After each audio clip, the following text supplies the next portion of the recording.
My goal is to give you an understanding of who Ludwig Mies van der Rohe was as a person, his impact on modern architecture, and a few of his great works throughout his career. In this presentation, we may celebrate Mies van der Rohe as one of the great artists of the turn of the 20th century.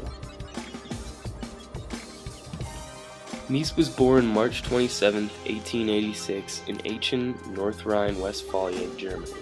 He had a modest, humble upbringing while working in his father's stone carving shop. Mies never underwent any formal education for architecture, rather his career started during his apprenticeship for the great architect Peter Bernas. It was during this time that Mies underwent his transformation from blue-collar labor to elite modern architect. Historians believe modern architecture and the modernist movement to be a response in part to the social failings that were the First and Second World Wars and other plights of the time. This new style of architecture simplified form, where form instead followed function. It celebrated vertical and horizontal lines, new building materials, and contemporary mathematical building techniques. Mies wanted to develop a new style of architecture to define the new modern world. Like Frank Lloyd Wright, Mies paid great attention to the relationship between what is man-made and nature.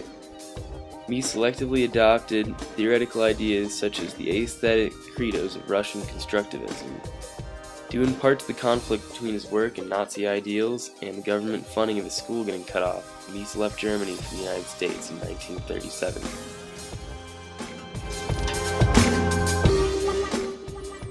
In 1951, Mies van der Rohe's 860-880 Lakeshore Drive skyscrapers were completed.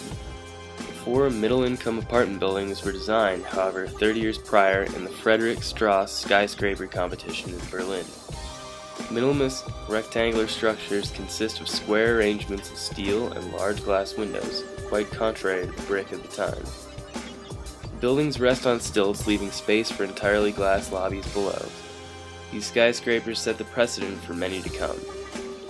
The culmination of this style in van der Rohe's career was the completion of the Seagram Building in Manhattan in New York.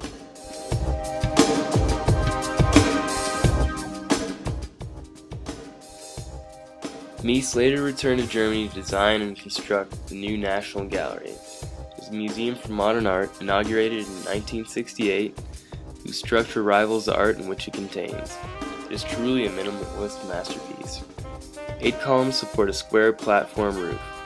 Greatly inset, glass fills the void between the structure's base and ceiling, which not only serves the building's enclosure, but as its light and an obstructed vantage of observation to the surrounding culture form.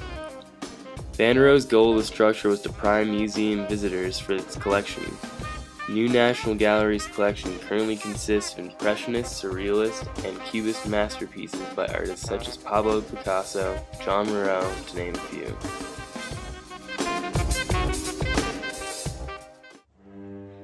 Perhaps my favorite work by Ludwig Mies van der Rohe is the Farnsworth House of Plano, Illinois.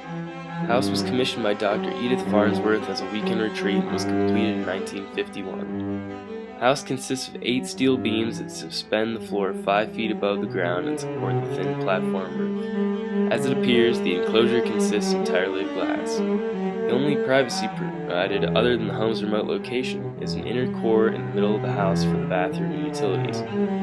When I was a young boy, my mother and I ventured west from Chicago to Plano. We parked our car on the side of a discreet rural path and ventured into the woods. We trespassed onto the Farnsworth property to catch a mere glimpse of Mies van der Rohe's remarkable work. I later discovered that trespassing was quite a problem for Dr. Farnsworth. Curtains seen in many pictures were added to combat this, albeit to van der Rohe's disgust. Additionally, bugs were a problem. The house is located on a floodplain next to a river. Light attracts an incredible number of insects to the property. Heating the house is extremely difficult, whether or not it could have a closet turned into a heated debate. These hardships are an example of the impracticality that is often the result of living in a modernist work of art.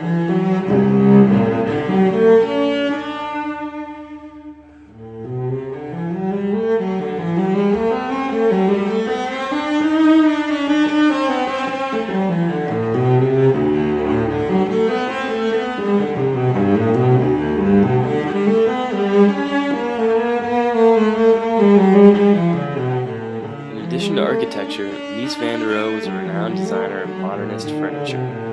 Furnishings often outfitted the homes he designed and served as a more practical way for people to appreciate a piece of their own tangible Van der Rohe work.